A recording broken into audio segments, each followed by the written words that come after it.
శ్రీశైలం ప్రాజెక్టులో నిన్న జరిగినటువంటి ఒక చిన్న సంఘటన ఈరోజు గత 2 రాత్రి నుంచి కూడా భూతద్దంలో మరి కొన్ని మీడియా ఛానళ్ళు కొంతమంది రాజకీయ సంబంధించిన వ్యక్తులు చూపిస్తూ ఉన్నారు. అది జరిగినటువంటి సంఘటనను ఎమ్మెల్యే గారు స్వయాన చెప్పారు. ఏమని, ఈ రకంగా మీరు అన్నిటికీ అభివృద్ధి పడుతూ ఉన్నారు, ఎన్నో కోట్ల రూపాయలు ఈరోజు రాష్ట్ర ప్రభుత్వం నుంచి చంద్రబాబు నాయుడు గారి దగ్గర నుంచి మేము తీసుకొస్తూ ఉన్నాము, అవి అభివృద్ధిని అడ్డుకోవద్దని చెప్పేసి ఎమ్మెల్యే గారు పలుమార్లు మీటింగుల్లో కూడా ప్రస్తావించడం జరిగింది. ఆ క్రమంలోనే ఈ రకంగా నిన్న జరిగినటువంటి సంఘటనకు కేవలం ఎమ్మెల్యే గారు అభివృద్ధి చూపిస్తాను రండి అని చెప్పి తీసుకెళ్ళినటువంటి వాస్తవం ఎమ్మెల్యే గారు స్వయాన్ని కూడా ఒప్పుకున్నారు. దాన్ని నేను ఏం చేశానో చూడండి, మీ వల్ల ఇంత ఇబ్బందులు దొరుకుతూ ఉన్నాయని చెప్పేసి ఎమ్మెల్యే గారు పత్రికాముఖంగా కూడా తెలియడం జరిగింది. ఆ చిన్న సంఘటన ఈరోజు ఒక భూతద్దంలో చూపించుకుంటూ ఎమ్మెల్యే గారు ఏదో అందరినీ దాడులు చేసినాడు, ఆ రకంగా మీరు ఈరోజు దుష్ప్రచారాలు చేస్తూ ఉన్నారు. వాస్తవానికి చెప్పాలంటే ఫారెస్ట్ అధికారుల అంత దోపిడీ మరి భారతదేశంలో ఏ డిపార్ట్మెంట్లో కూడా లేదు. ఎందుకంటే ప్రధానంగా నేను ఒక 5 అంశాలు చెప్పగలుగుతాను. శ్రీశైలం ప్రాజెక్టు నుంచి ఉన్నటువంటి చెక్ పోస్టుల విషయంలోనే ఒక్క లింగాలగట్టులో చెక్ పోస్టులో ప్రతి నెల వచ్చేసి 40 లక్షల రూపాయలు కలెక్షన్ జరుగుతూ ఉంది. ఈ రకంగా గత 5 సంవత్సరాల నుంచి వసూలు చేస్తూ ఉన్నారు.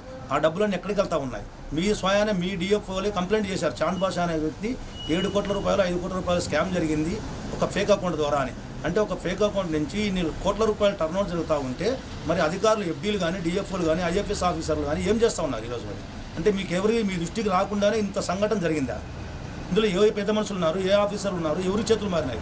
ఈ రోజు వరకు తెలియకుండా మేము కేసు పెట్టి నామమాత్రంగా కేసు పెట్టినామని మీరు చెప్తా ఉన్నారు. సరే, కేసు పెట్టడం అనేది డిపార్ట్మెంట్ పరంగా మీలో ఉన్నటువంటి ఒక భాగం. అది కాకుండా ఈ రోజు వరకు కింది స్థాయిలో కానీ పై స్థాయిలో కానీ ఏ విచారణ అధికారిని అరెస్ట్ చేసిన ఘటనలు లేవు. ఈరోజు అతనిపై విచారణ జరుపుతున్నామని చెప్తా ఉన్నారు. అదే రకంగా చూసుకుందాం, అటకేశ్వరం దగ్గర అది మార్చి దగ్గర ఈరోజు ఒక 80 లక్షల రూపాయలతో ఒక హోటల్ రిసార్ట్స్ పెట్టాలని చెప్పేసి 5 సంవత్సరాల క్రితం ఈరోజు అక్కడ నిర్మాణం జరిగింది. 80 లక్షల రూపాయలతో మీకు నిర్మాణం చేయమని మీ పై అధికారులు ఎవరైనా మీకు ఆదేశాలు ఇచ్చారా? అది నిరుపయోగంగా 80 లక్షల రూపాయలు అంటే ఎవరి డబ్బులు అవన్నీ? దేవస్థానం నుంచి వచ్చే భక్తుల నుంచి వసూలు చేసిన డబ్బులతో మీరు ఆ నిర్మాణం చేపట్టారు. ఈ రోజు వరకు రెంట్కి ఇవ్వడం కానీ ఏమీ లేదు. దాంట్లో 30% నిధులు గోల్మాల్ చేసుకున్నారు. ఏ అధికారి దాని ప్రోత్సాహంతో నిర్మించారు? ఎందుకు ఓపెన్ చేయట్లేదు? స్వయం ఒక ఐఏఎస్ ఆఫీసరు లేడీ గారు వచ్చి ఆమె దాన్ని డిస్పానింగ్ చేయమని చెప్పేసి వెళ్ళిపోయింది. అంటే మీరు మీ ఇష్టానుసారంగా మీకైతే చట్టాలు వర్తించవు, ఏమీ వర్తించవు.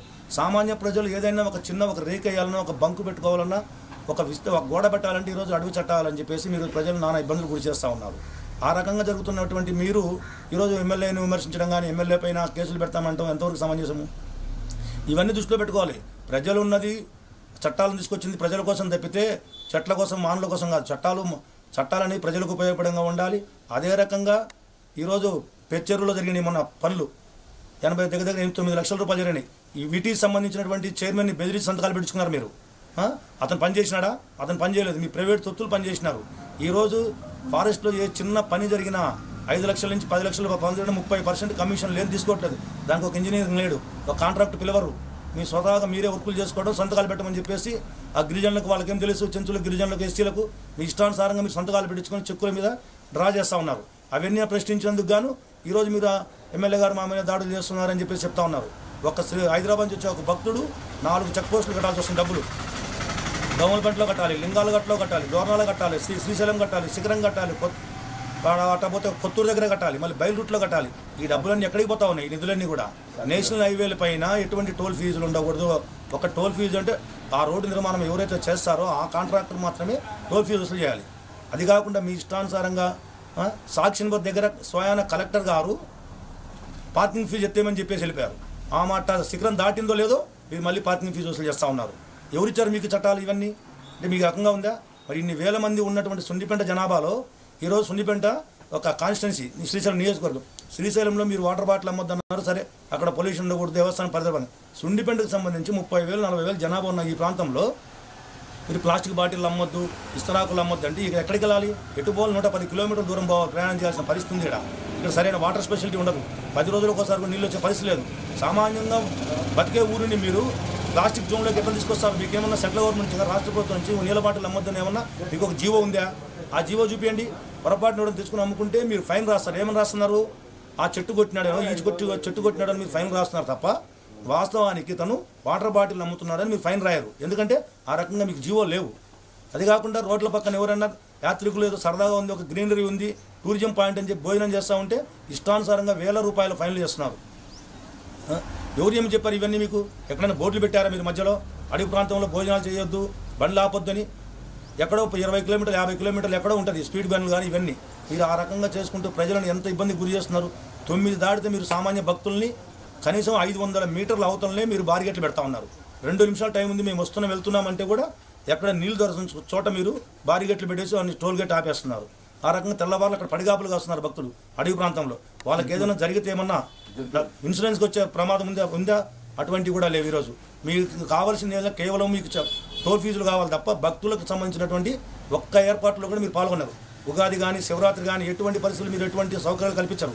ఆ రకంగా డబ్బులు వసూలు కూడా మీకు కేవలము ఒక డిపార్ట్మెంట్ మీకు ఫారెస్ట్ ఏంటంటే మేమే అడవికి రాజులము, మేము చెప్పింది వినాలి, మాదే చట్టాలు అనేటువంటి పద్ధతులు ఉన్నారు. ఈరోజు మీరు గిరిజనులు అంటున్నారు, దళితులు అంటున్నారు. మీ కాడ పనిచేసే దళిత గిరిజనులకు మీ జీతాలు అందిస్తున్నారా? పట్టుమని 9,000 రూపాయలు కూడా ఇట్లా మీరు ఈరోజు. ఎందుకంటే ఇది గట్టిగా మేము ప్రశ్నించాం. గతంలో మేము ఆయా సంఘాల్లో మేము పనిచేసినాము, అటువంటి మాకు అనుభవం ఉంది మాకు. ఈరోజు మీరు లేబర్ యాక్ట్ అమలు చేస్తున్నారా? కేవలం 9,000 రూపాయలు ఇస్తున్నారు. అది కూడా 6 నెలలకు 7 నెలలకు ఇస్తున్నారు. అటువంటి జీతాలతో గిరిజనులు దళితులు మీరు ఏ రకంగా వాళ్ళు జీవనం గడపాలి? అదే బేస్ క్యాంపులో పెడుతున్నారు, 15 రోజులకు ఒకసారి డ్యూటీ మారుస్తున్నారు. ఆ బేస్ క్యాంపుల్లో వాళ్ళకి ఏమైనా సెక్యూరిటీ ఉందా? ఒక కరెంట్ ఉందా? నిత్యావసర వస్తువులు తెచ్చుకోవాలంటే కేవలం అడవి మార్గంగా 10 కిలోమీటర్ రావాలి. అడవిలో పుళ్ళు ఉన్నాయని రావద్దని మీరు అంటున్నారు. మరి ఆ పుళ్ళు దాడులు చేసే వాళ్ళ పరిస్థితి, ఆ కుటుంబ పరిస్థితి ఏంది? ఒక్కరికి కూడా సెక్యూరిటీ లేదు, ఒక ఇన్సూరెన్స్ ఉండవు వాళ్ళకు, ఒక సేఫ్టీ మెటీరియల్ ఉండదు వాళ్ళ దగ్గర. ఈ రకంగా గిరిజనులను ఎస్సీలను దోపిడీ చేస్తుంది మీరే. ఎవరైతే పర్మనెంట్ ఉద్యోగులు ఉన్నారో ఈరోజు మీరే దోపిడీ చేస్తున్నారు ఆఫీసర్లు. ఆ రకంగా ఏ రోజైనా ఒక అడవిలోకి వెళ్ళి బేస్ క్యాంపులు పనిచేస్తున్నా ఒక గార్డును కానీ వాచర్ని మీ పరిస్థితి ఏందని అడిగినటువంటి దాఖలాలు ఈరోజు ఆఫీసులో కూడా ఉందా? కేవలం టూర్ రావటం, అట్లా బండ్లు వేసుకుని రావడం, తిరగడం, వెళ్ళడం తప్పితే మీరు ఆ రకంగా చేయట్లేదు. అది చేయకుండా ఈరోజు ఎమ్మెల్యే గారు చేసినారని చెప్పి ఒక చిన్న అద్దాన్ని తీసుకొచ్చి బుద్ధద్దంలో చూపించుకుంటే ఈరోజు మీరు ఈ పబ్బం కట్టుతా ఉన్నారు. ఎంతవరకు కరెక్ట్ కాదు ఇది. ఇప్పటికైనా మానుకోవాలి. మీరు చట్టాలు తెచ్చుకోవాలి. చట్టాలు ప్రజలకు ఉపయోగపడాలి తప్ప చట్టాలు చోటుకి చుట్టం కాదు. ఈరోజు బయలుటి ఉంది, పాలుట్లో ఉంది. 40 సంవత్సరాల నుంచి ఆ గ్రామానికి ఈరోజు రోడ్డు లేదు. ఇంతమంది అధికారులు సుమారు 8 మంది ముఖ్యమంత్రులు మారినారు. ఏ రోజు రోడ్డు పోవడానికి లేదు. అక్కడ ఎంతమంది గిరిజనులు ఉన్నారో మీకు తెలియదా? అక్కడ కొన్ని 100 ఎకరాల పంట సాగు జరుగుతూ ఉంది.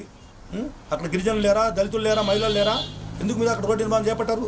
రోడ్డు వేయటం వల్ల ఏమన్నా సంచరిస్తారంటే మీరు చెక్ పోస్ట్ పెట్టండి. అక్కడ చెక్ పోస్ట్ పెట్టి ఇతర మనుషులు ఎవరు లోపల రానియకుండా చట్టాలు అమలు చేయండి అక్కడ. ఆ రకంగా మేము వాళ్ళకు అభివృద్ధిగా అడ్డుపడతాము. కరెంట్ వేయము, లైట్లు వేయము. చిన్నారట్ల ప్రాంతంలో నిన్నగా మొన్న పులిదాడు జరిగింది. అక్కడేమన్నా మీరు ఏమన్నా గార్డులు పెడుతున్నారా? ఒక లైట్ ఉండదు. ఏం గిరిజనులు మనుషులు కాదా? వాళ్ళకి మా సమాజంలో బతికే హక్కు లేదా? ఇవన్నీ కూడా చూసుకోవాల్సిన బాధ్యత ఈరోజు అధికారులపై ఉంది. అలాగే ఏ తప్పుడు కథనాలు ప్రచురిస్తున్నారో మీడియాలో కూడా అవి కూడా వాళ్ళు కూడా దృష్టిలో పెట్టుకొని ఈ సమస్య కాదు, గిరిజనుల సమస్యలు ఇంకా ఉన్నాయి, ఎత్తుకి వాటిని తీసి బయట పెట్టండి, ఆ క్రమంగా పనిచేయాలని చెప్పేసి మేము డిమాండ్ చేస్తూ ఉన్నాం.